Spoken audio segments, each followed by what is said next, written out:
In 1990, a powerful 61-year-old leader known worldwide did something no one expected. He married a 27-year-old woman from a wealthy Christian Palestinian family.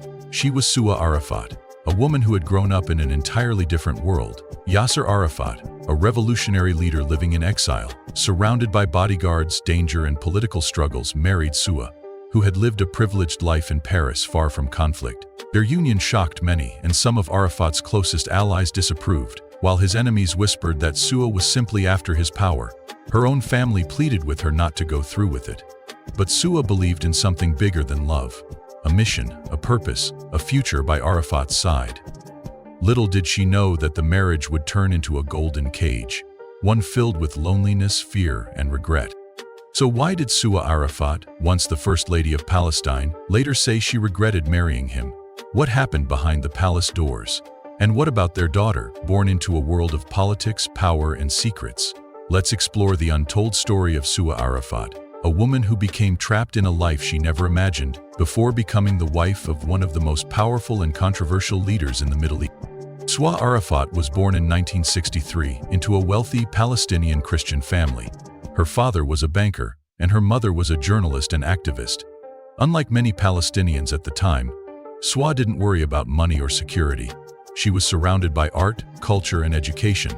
She studied at a private French school in Jerusalem and later attended the Sorbonne in Paris, one of the world's most prestigious universities. Suha was smart, ambitious, and outspoken, and never dreamed of becoming someone's wife, especially not the wife of a man like Yasser Arafat. She had big plans for her future: career, independence, a comfortable life in Paris, far from the chaos of the Middle East. So how did a young woman with a privileged background, European education, and no real ties to politics end up marrying the leader of a resistance movement? The answer lies in her mother.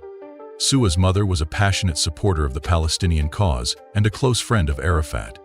She admired him deeply and wanted her daughter to be part of something greater than a luxurious Parisian lifestyle. It was through her mother that Suha first met Arafat. Even though she was just a teenager at the time, their paths would cross again years later, in a way that would change her life forever.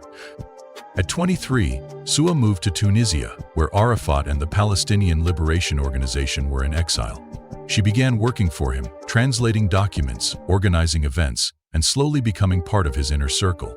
That's when something unexpected happened.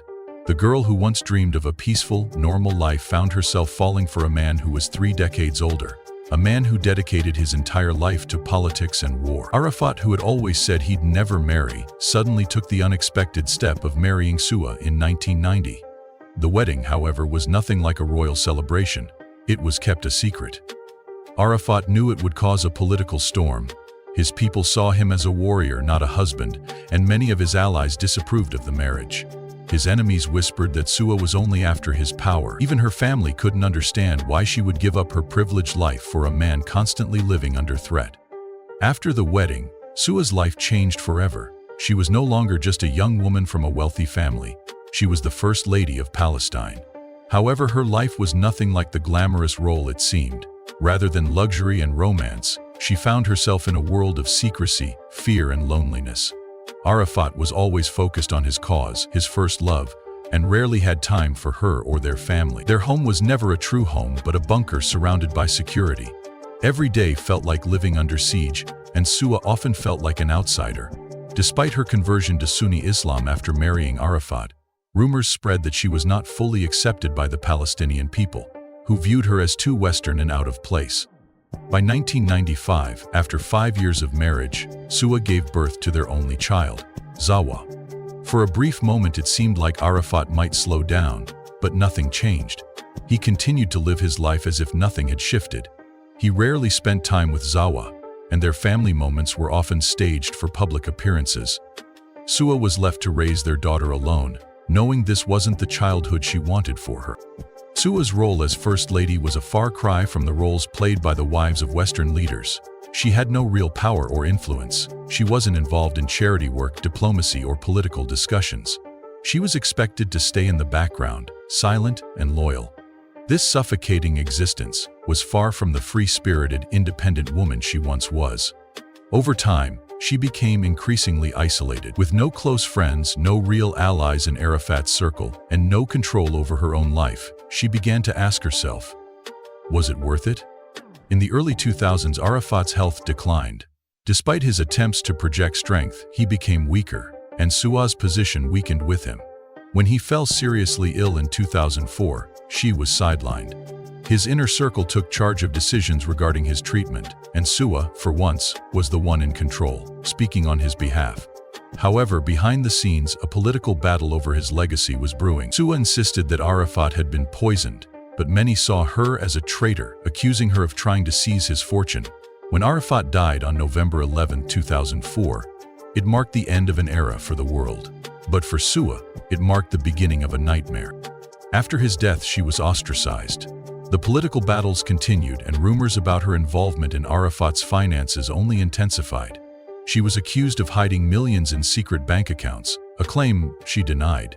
Within days of Arafat's death, Suha was exiled from Palestine. Her position as First Lady was gone, and with it any real power. She was simply a widow with nowhere to go. She moved to France with Zahwa, hoping to escape the scandals, but the accusations followed her. In 2011, French authorities launched an investigation into Arafat's death, after Suha insisted he had been poisoned. Though traces of polonium, a toxic substance, were found on his belongings, the investigation didn't clear her name. No matter how hard she tried to present herself as a victim, the world saw her as a woman who had once lived in luxury and power, now reduced to a lonely exile. Suha's daughter Zahwa grew up far from the politics and turmoil that defined her father's life.